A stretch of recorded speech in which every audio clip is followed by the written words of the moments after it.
So we have these tables we could use to organize our information. As far as where to start in the ranking cycle, basically you want to start at the place where you have the most information. And if we take a look at the turbine, we know a lot of information about the steam going into the turbine. We know some information of the steam going out of it, and we also know the shaft work that's leaving the turbine. And so based on the fact that we know the most information about what's going on with the turbine, what we could do is we could start our analysis with the turbine. Okay, so the turbine in this case involves the fewest unknowns, so that's where we're going to start our analysis. So to analyze the Rankine cycle, all we're going to do is we're just going to proceed through our different balances. We'll start with our material balance. Here, there's no reaction, steady state. And so we know that the input, which would be the mass flow rate of stream 2, is just equal to the output, which would be equal to the mass flow rate of stream 3. Therefore, we could say M3 is equal to M2. We'll just refer to that as M dot. However, at this point, we don't know this value. Okay, so I'll just refer to this as equation 1. So that's as far as we could get with the material balance. Let's now go to the energy balance. So we're dealing with an open system, so we'll use the open system form of the energy balance.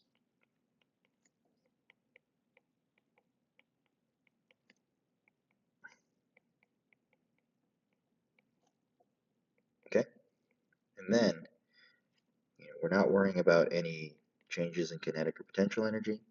And so in the summation term, we just have our enthalpies that we need to worry about. The entire left-hand side goes away because of steady state. And because the turbine's adiabatic, we don't need to worry about Q dot.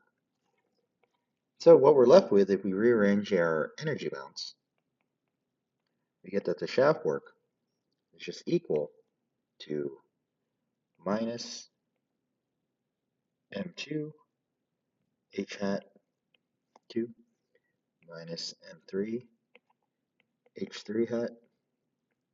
And of course, because M2 is equal to M3, we could factor that out. And if we also distribute the negative sign, what we get is that the shaft work is just equal to M dot multiplied by the difference between H3 and H2. Okay. All right. And so at this point, in order to, we know what the shaft work is. Okay. And then as far as other unknowns, we don't know what the mass flow rate is, right? But if we could figure out these two enthalpies, we should be able to figure out the mass flow rate. So what I'll do is I'll refer to this as equation 2. And then to get the different enthalpies, what we could do is we could refer to the different steam tables. Okay. So from steam tables, we should be able to get H2 and H3. Okay. All right. And so if we go back to stream 2, we know that it's at a temperature of 525 degrees Celsius and a pressure of 9,000 kilopascals or 9 megapascals. And so what we could do is we could go to our steam tables, so here, and at this point we don't know if it's saturated or superheated steam.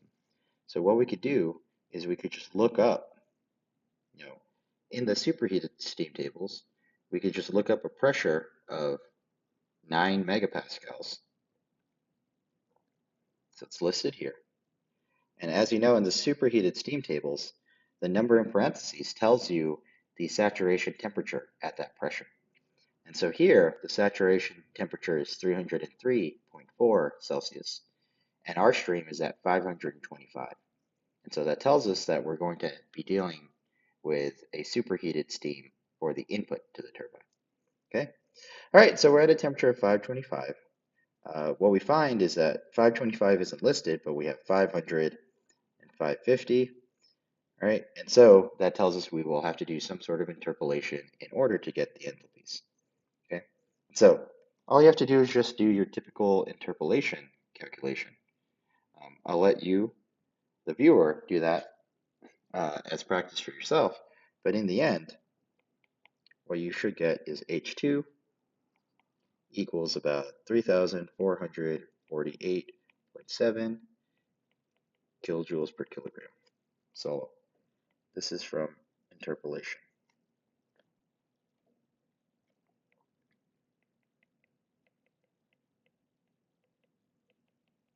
Okay. All right. So we have H2. As far as H3, what we know about the stream is we know the outlet pressure. However, we don't know anything about the temperature, and we don't know whether we're dealing with a superheated or saturated steam, right? And so for the outlet, we actually don't have enough information at this point. Okay? So because we don't know T3. And just as a reminder, in order to use the steam tables, what you need for your stream is you need at least 2 pieces of intensive thermo info to use steam tables. Right? So you need to know two of the following, right? You need to know either temperature, pressure, whether it's saturated or superheated, or things like specific volume or the enthalpy, entropy, internal energy directly. Right? But because at this point the only thing we know is pressure, we don't have enough information to use the steam tables to get the enthalpy. Right? And so what that tells us is that as the energy balance stands now, we don't have enough information to solve for either m dot or H3. Okay? And so what this tells us is we need to continue on and try to use another equation in order to solve for all of our information.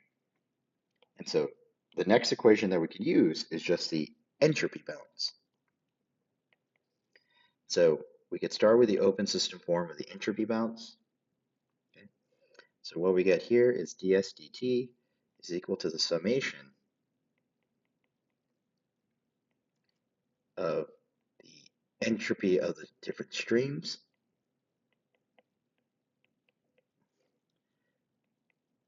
plus the summation of the different heats plus the entropy generated. Okay. As far as our assumptions, we're assuming steady state, so no ds dt term, adiabatic, so no heats, and then remember, we also assumed that the turbine's operating optimally, such that it's operating in a reversible state. That would mean that Sgen is 0. Consequently, our entropy balance simplifies down to the following. The entropy going in minus the entropy going out. Both M2 and M3 are equal to m dot, and because this equation is equal to 0, we could just cancel out m dot. What we find, based on our entropy balance, is that S2 is just directly equal to S3. All right. So this turbine, because it's adiabatic and operating reversibly, this turbine is then isentropic, such that the entropy doesn't change. Okay. All right. So what we find by doing the entropy balance is that not only is S2 equal to S3, based on the entropy balance, we now, if we just look up S2, that will automatically give us S3. And then, because we know S3 and the pressure of string 3, that will give us the 2 pieces of information we need to use the steam tables. So I'll write, now can use steam tables. Okay? All right. And so from steam tables.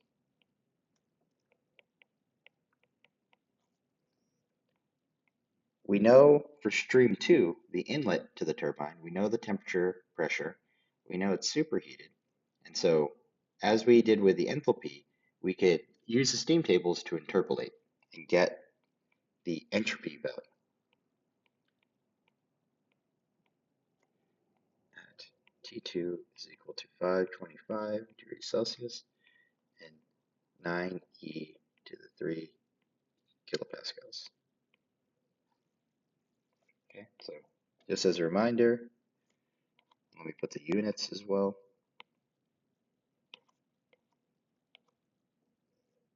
Kilojoules per kilogram Kelvin.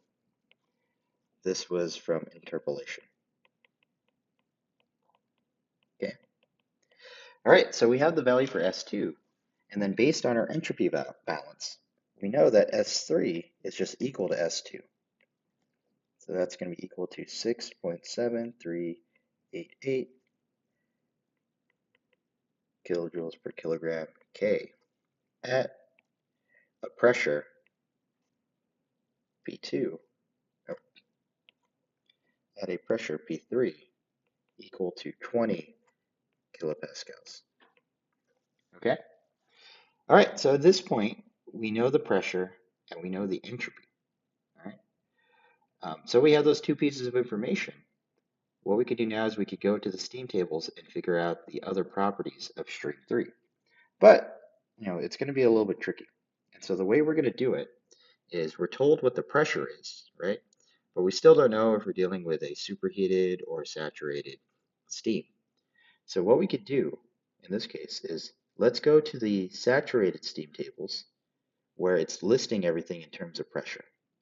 All right, so we'll go to the saturated steam pressure table. Here, we'll then look up the row where the pressure is equal to the 20,000 kilopascals. Okay, and then what we want to do is we want to look at the entropy values that are listed here. Okay, and so in this column, in the very last column of this table, we're given the entropy of the steam at a pressure 20,000 or 20 kilopascals if the steam was entirely vapor. So if it was 100% vapor, if the quality was equal to 1. And we see that the value there is 7.9085, right? So that's what the entropy would be if the steam was 100% pure vapor. If we go back to the entropy value we have, however, we see that it's lower than the value of 7.9085. Okay, so all right, S3 is less than S sat vapor, which is equal to this.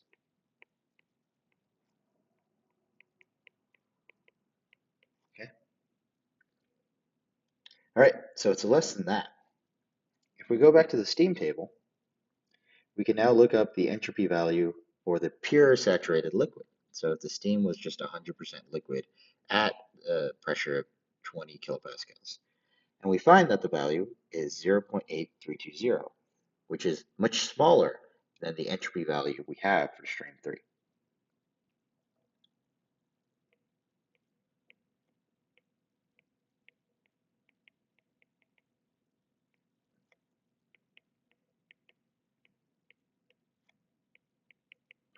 Okay. And so, because S3 is smaller than the pure vapor, but larger than the pure liquid, what this tells us is that stream 3 not only is saturated, but it also must be a mixture of both vapor and liquid.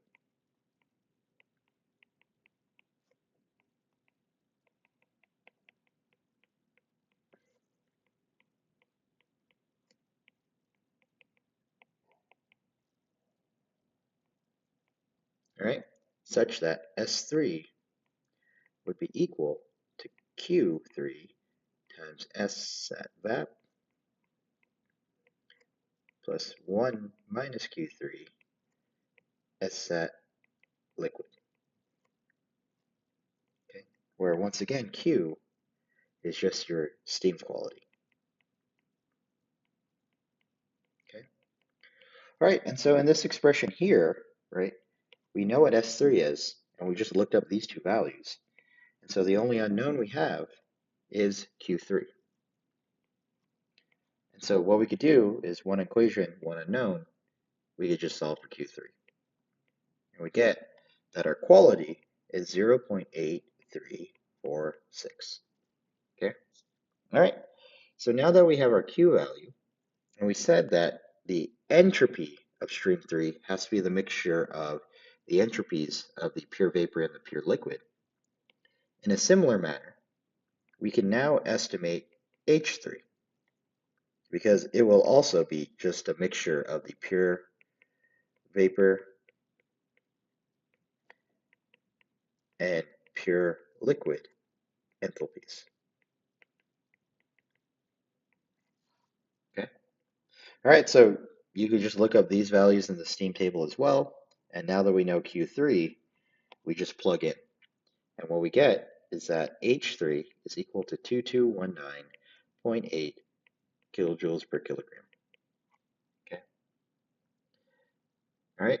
One other thing I'll point out at this point, since we know that stream 3 is saturated, we know that temperature 3 is just equal to the saturation temperature at a pressure of 20 kilopascals, which based on the steam tables is just 60.06 Celsius. Okay? All right. So now that we have H3, we can now go back to our energy balance and we could solve for the mass flow rate. So going back to that energy balance equation, if we take the difference of H3 minus H2, then that's minus 1228.9 kilojoules per kilogram. And then if we take our energy balance, what we have is from the energy balance, we know that we have 10,000 megawatts, or minus 1 times 10 to the negative 7 joules per second, which is a watt. That's equal to m dot multiplied by that difference between the enthalpies.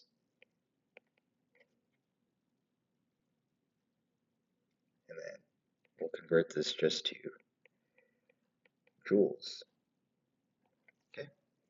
All right, and so we just have one unknown, and that unknown, m dot, is equal to 8.14 kilograms per second.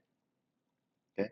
So in order to get the power rate from the turbine that's desired, we need to have this much steam be passing through the turbine per second. Okay.